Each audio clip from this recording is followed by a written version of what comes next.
Now, on 105.9 FM and streaming worldwide on the WMAL app. O'Connor and Company. It's our big fourth hour here, the 8 o'clock hour. If you missed any of the show up until now, you should subscribe to our podcast so you don't miss out. You want to be a part of everything we do here on O'Connor and Company. It gets you going and gets you informed and hopefully entertained. If you don't feel entertained, that's really Julie Gunlock's fault. Julie, good morning. Good morning. Kidding, of course. I'm Larry O'Connor, and coming up, we're going to talk to the Attorney General of Virginia, Jason Miyares. But, Julie, look who we've got. One of our pals. I know. He's a goodie, and he's going to be a man in demand right now as all eyes turn to China. Of course, his eyes are always focused on China because he knows what an adversary they are on the world stage. He, of course, is Gordon Chang. Mr. Chang, it's always good to talk to you, sir. Thanks for joining us. Well, thank you, Mr. O'Connor, and thank you, Ms. Gunlock.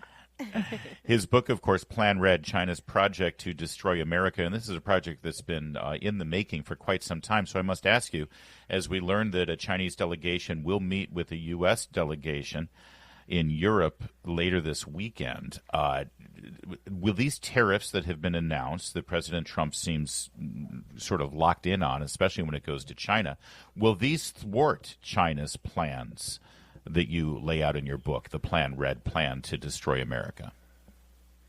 Well, that depends on the actions of one man, whose name is Donald John Trump. If the tariffs stay in place, they will damage, of course, the American economy. They will cause some pain, but they will bring down the Chinese economy because we're seeing signs of severe stress in China. Question is whether Trump will hold strong or not, and that we're going to find out, Larry and Julie.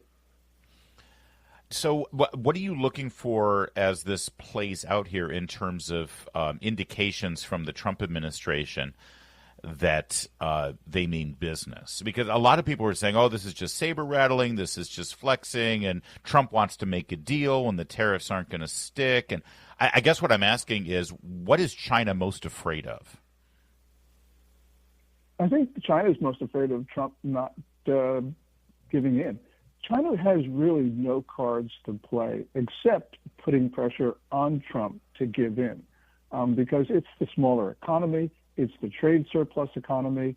Their economy already was failing before the Trump tariffs, and Trump's tariffs have done a couple of things. First of all, they have put a lot of people out of work in China, and also I think what they have done is they have gotten the Chinese regime worried that the U.S. is no longer supporting communism in China, because we've had previous American presidents, Nixon, George H.W. Bush, and Clinton, who came to the rescue of Chinese communism in the past, and they're expecting Trump to do the same thing now. Trump might do that or might not. We just don't know. And a lot of it is going to depend on how tough the Chinese are at the bargaining table, because they've indicated that they're going to hang tough, which means Trump will hang tough. But if sides start to de-escalate, as the word that Treasury Secretary has used, well, then maybe China will get off the hook.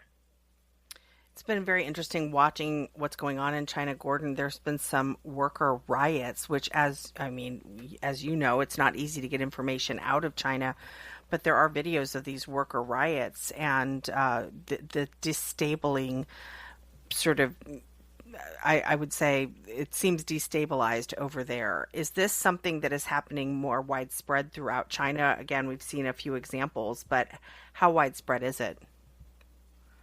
I think it's fairly widespread. Before Trump's tariffs, factories were closing or factories were going to very few shifts.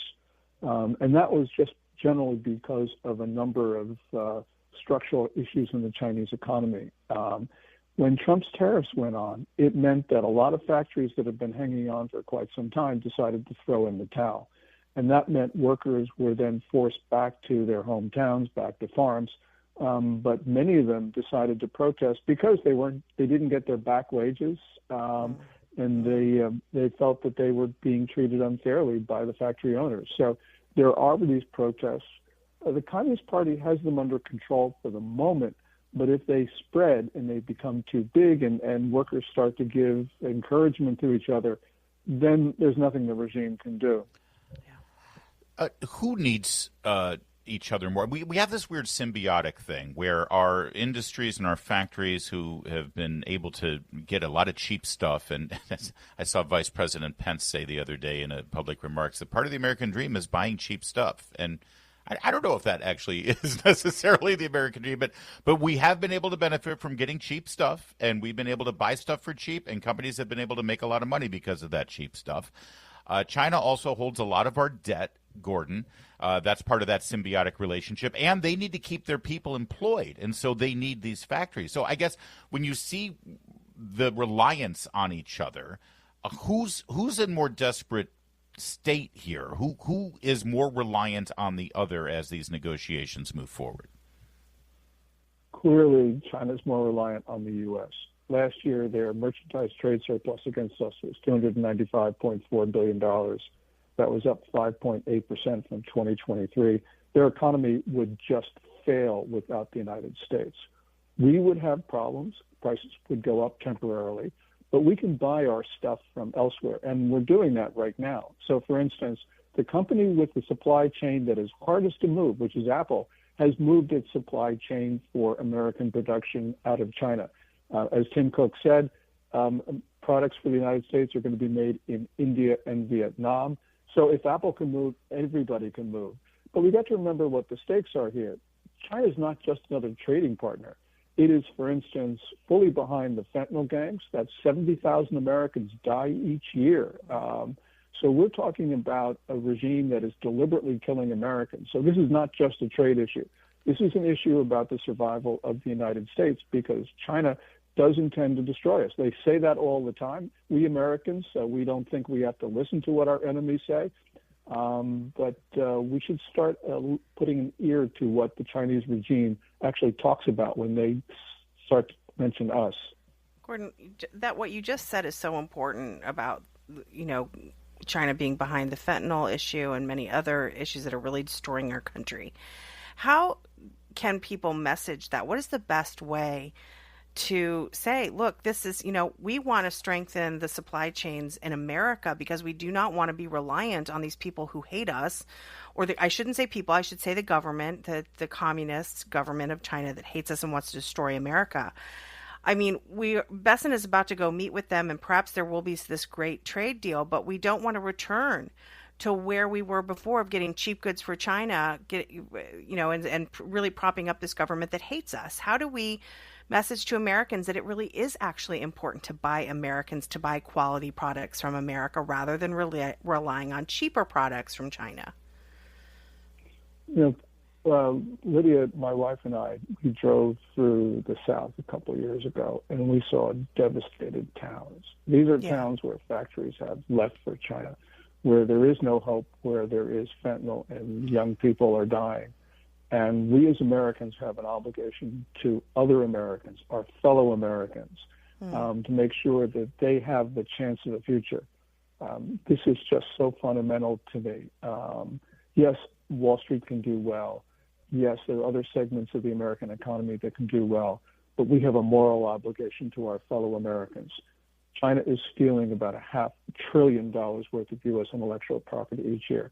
That's our future. China is doing all of these things to undermine and to attack our democracy, and we have got to understand it. We did not pay attention to Osama bin Laden. We have to pay attention to the Chinese. Great point, and I wanted to end here with this. We only have about a minute left, but this entire conversation about China seems to be shot through economic terms and tariffs and trade and manufacturing and imports. What about the military aspect? They have been relentless in building up their military, and the obvious target of that military buildup is us, and we don't seem to talk about it very much, sir. Yeah, we are building the Chinese military, which is configured to kill Americans.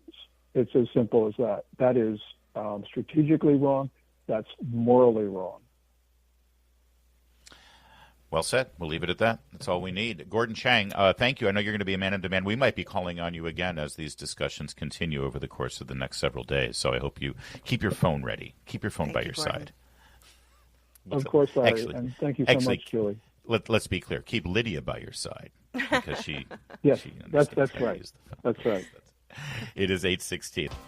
WMAL, making sense of the news. Live from the Home Paramount Pest Control Studios. Home Paramount, the leader in pest control since 1939. Well, I didn't expect Joe Biden to emerge for his first major interview post-presidency and basically say Trump's election was inevitable. But that's kind of what he's saying here. He sat with the BBC, of all networks. Wonder if he got paid for this, by the way. Good question. I bet he did. I guarantee he did. He was asked about his decision to leave the race, the timing. Should he have left sooner? What was going on there? Why are you such an imbecile?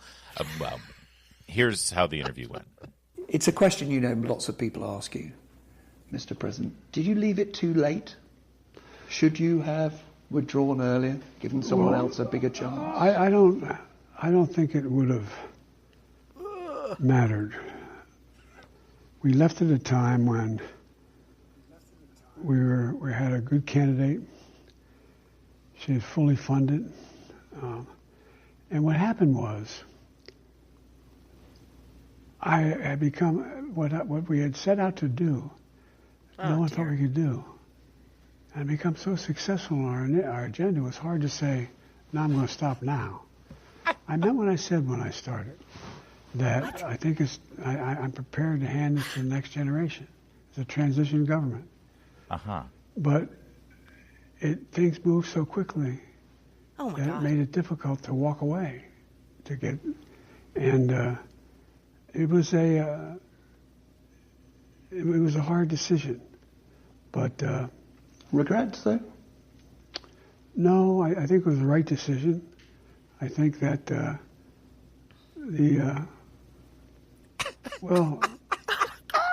it was just a difficult decision. Yeah.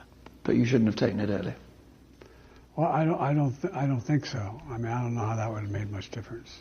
What? It wouldn't have made a difference. Wouldn't have made a difference either way if I That left is earlier. painful. Well, here's what's really good. So, put the pieces together here. He's undermining the Kamala message. See, all we heard from the Kamala people was, well, she only had 100 days. I mean, if she had had more time, she would have won. And so now here's Biden saying it wouldn't have made a difference. He also did you notice he said we had a good candidate, which okay, fine. And she was fully funded. In other words, I raised all her money, damn it. She didn't have to do it. Can I just give you a compliment that I stopped listening after the second I was just listening to the I'm really impressed that you actually know what he said, because that's fair. That was so painful to listen to. And think of how long that took. That clip was 1 minute 26 seconds, and in 1 minute and 26 seconds he said two things essentially. It was a hard decision, and it wouldn't have made a difference. Well, he also said we had been such an incredible success. We accomplished everything we set out to do. Yeah, because we all every American voter really felt the success of the Biden administration as they went to vote last November. Otherwise, that's why Kamala Harris didn't win, of course, Larry, because the American people were like, hey, you've already succeeded, so let's go another direction now. That's typical. It took him 1 minute and 26 seconds to say that. Imagine if he were our president. Think of what the pace the Trump administration is on, and think of if that had been our president. Wow.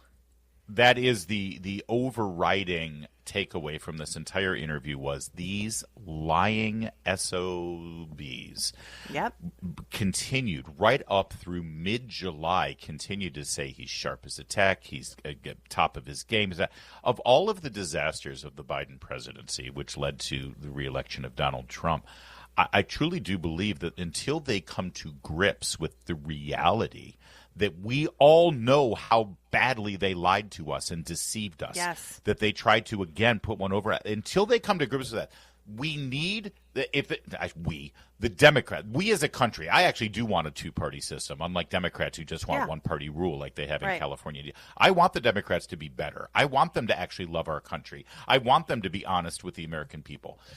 The sooner a Democrat leader steps forward and says, Biden was a disaster, and we all knew it, and we all covered it up and lied about it because we only cared about one thing, and that was stopping Trump, and we thought Biden was the guy to stop Trump. And until somebody steps forward and actually is honest about that, they don't have a chance. This is going to be generational damage to this party unless they can recover and fix it right now. And I don't think they're capable of doing it. No, and they're not. They're interested in defending illegal aliens. They are interested in defending government waste and bloated systems and overlap and duplications and incorrect payments.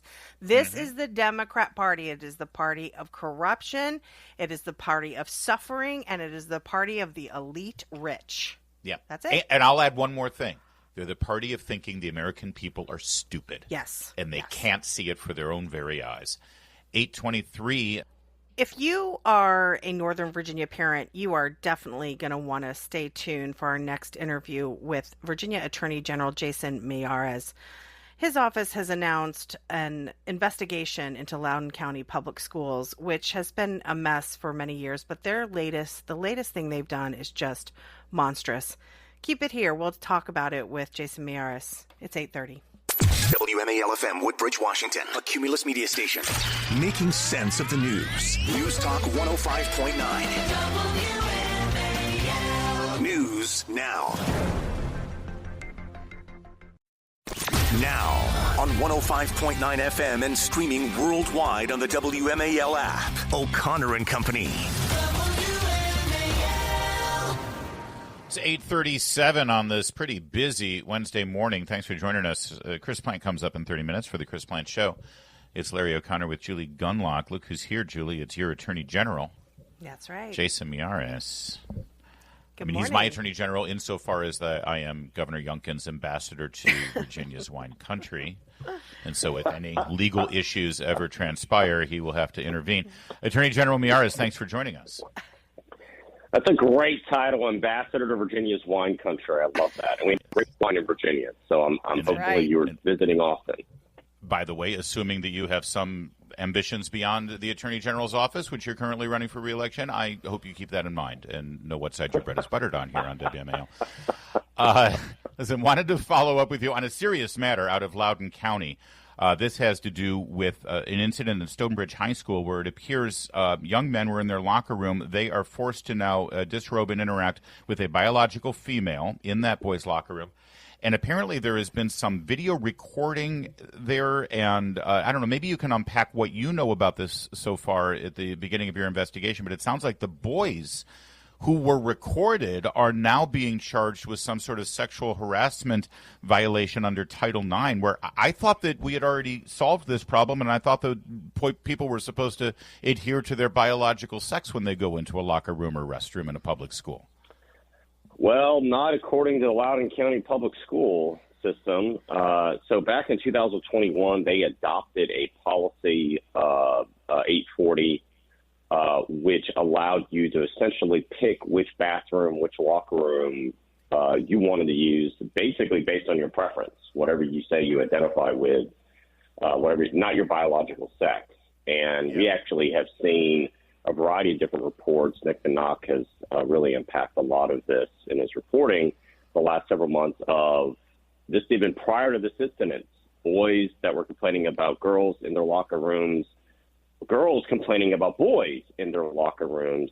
And then in this incident, according to the reports, this was a group of 15-year-old boys in a locker room. A biological girl walked in the locker room, started videotaping them while they're in the locker room. They indicate to this individual, "We feel uncomfortable.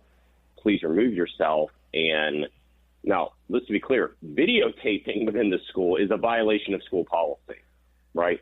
But even though this person walked in here, videotaped as a violation of school policy, these young 15-year-old boys who clearly felt uncomfortable are now the victims of a Title IX investigation. Title IX is supposed to, it's one of our principal federal laws that protect students from harassment.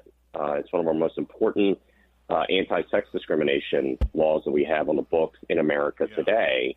And essentially what has happened is the victims in this incident are now being treated like they're the perpetrators.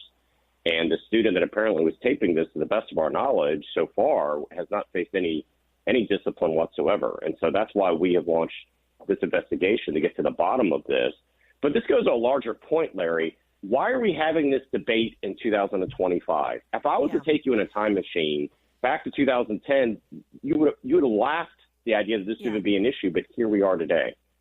You know, this Loudoun County school board is absolutely out of control. A coalition of Muslim, Hindu, and Christian parents asked, this happened just a couple months, or I think it was last month, they asked the school board to restore bathrooms to the normal order of, you go to the bathroom that corresponds with your sex, your biological sex. And the reaction was the school board shut down off the cameras and shut down the mics. They don't even want to hear from these parents. And then, of course, Aaron Spence, who's the superintendent, doesn't want to hear from parents, doesn't want to answer questions from the media. There is a real problem of that school board ignoring not just parents, but the governor's the model policies. Yeah. The model policies. Yeah. And Frank, one last thing here. I'm sorry I'm going on, but this isn't just in Loudoun. This is in Alexandria, in Arlington, and all of Northern Virginia. In Fairfax, my goodness, what's going on in Fairfax is terrible. Why limit this to Loudoun County? Well, right now, this is what's in front of us. We're not against looking at other school districts. What has happened up to this point is prior to this, what the school districts largely were doing, in our opinion, is you had the Biden administration that was, quote unquote, interpreting Title IX in a way it had never been interpreted before. Right. To say suddenly, and we actually took them to court and got a injunction against the Biden administration on this, trying to say that Title IX actually meant that biological boys could be in women's sports teams and women's locker rooms. And so we had the governor's model policy at the state level. We had this kind of novel interpretation being pushed forth by the Biden administration. And now all of these schools are essentially, we're hanging their hat on what President Biden was doing. But obviously, that ship has sailed, and they are right now currently under investigation already prior to this by the Department of Education Civil Rights Division over possible violations of Title IX. And so I think a lot of these are a lot of moving parts, but this goes back to what I was saying earlier. It is unfathomable today that this is now the position of today's modern Democratic Party. If I was to tell you in 2010 that pretty much every Democratic politician in the country would say biological boys should be in women's locker rooms and vice versa and on women's sports teams, all of you all would say that's no way that's going to happen. That's fear-mongering. I can't believe you use that irresponsible rhetoric. But yet, when there's a protecting women's sports bill in the United States Senate, every single U.S. senator, including Mark Warner and Tim Kaine, by the way, all voted against it. And that should tell you how far left today's Democratic Party has gotten, that now they are defending this type of policy that's created confusion for our students and fear for our students, unfortunately. As you know, Mr. Attorney General, 3 corrections officers have been stabbed by MS-13 gang members in the Virginia Department of Corrections. These are gang members from El Salvador who have been incarcerated for their crimes in Virginia. Do we know how many foreign illegal immigrant gang members are in our prisons right now? And have you been speaking with ICE or Department of Homeland Security about potentially deporting these criminals so that they can serve out their time in a Salvadoran prison? This is what I will say. Anytime you're in a prison system, we have our own intelligence going on, so I'm not going to give you a number. But I will say this, yes, we have had cooperation and resources provided to us by the federal government that previously, let's just say, weren't taking our calls. And it's been a real stunning turnaround. But to show you how upside down it was, during the Biden administration, we had several hundred illegal immigrants that had committed prison sentences that were actually on supervised probation. In other words, they're here legally, they commit a felony, they have a prison sentence, not a jail sentence. They're sent off to prison, and then they're released back into Virginia. And because they weren't being deported, we had state money paying our state supervised probation officers to have their time having to do supervised probation for these individuals. So that policy is reversed. Those are individuals at the top of the list. And so I think you've seen a sea change. And what I have said is I've gotten more calls, more cooperation from this Attorney General's office, from General Bondi's office, in my first 30 days of their administration than I did in 3+ years during the Garland administration. They have really brought back law enforcement to the DOJ mindset, and it's been stunning to see. And, you know, when we asked in February for an interagency task force to go after these transnational gangs, MS-13 and TDA, that are hurting so many communities in Northern Virginia, within weeks of the request, they not only just said yes, they gave us access to one of their FBI field offices to have state and federal agents working together. It has been an amazing level of cooperation in both the intelligence sharing and gathering. It really goes back to their goal is to make sure that Virginians are being kept safe, and we're doing that too, looking at these prisoners. Yeah, it's something about law enforcement agencies actually looking to enforce the law that makes a big difference. Funny how that works. Right? Attorney General Jason Miyares, always good to speak with you, sir. Thanks for joining us. Good to be with you. Thank you all. It is 8:45. WMAL's Vince Colonnese, weekdays at noon on 105.9 WMAL, making sense of the news. You know about this nightmare out of Newark Airport where the FAA lost contact with all their planes. Well, the audio has been released. Take a listen to this. Cut 35. I'm going to move you here because I just got told that the approach lost all their radars. 3 of their 4 radar screens went black, and they have no frequencies. United 674, we now radar contact lost. We lost our radar. Do I have Bravo clearance? No, you do not have a Bravo clearance. We lost our radar, and it's not working correctly. Radar service terminates, squawk VFR, frequency change approved. If you want a Bravo clearance, you can just call the towers when you get closer. And we don't have a radar, so I don't know where you are. Absolutely terrifying. And previous administrations knew that the systems were failing, and they did nothing about it. Yeah, of course. And Duffy has said that he is Secretary of Transportation. Sean Duffy has said that this is a major project of his to update this system. It is terrifying. But in the meantime, Newark is still suffering. United Airlines now canceling 35 round-trip flights out of Newark's schedule today because of this. Yeah, Andrew, who subbed in on Monday, he was coming back from New York. He got caught up in this. He had to drive from New York back down to Virginia. So, yeah, this was a nightmare. 8:52.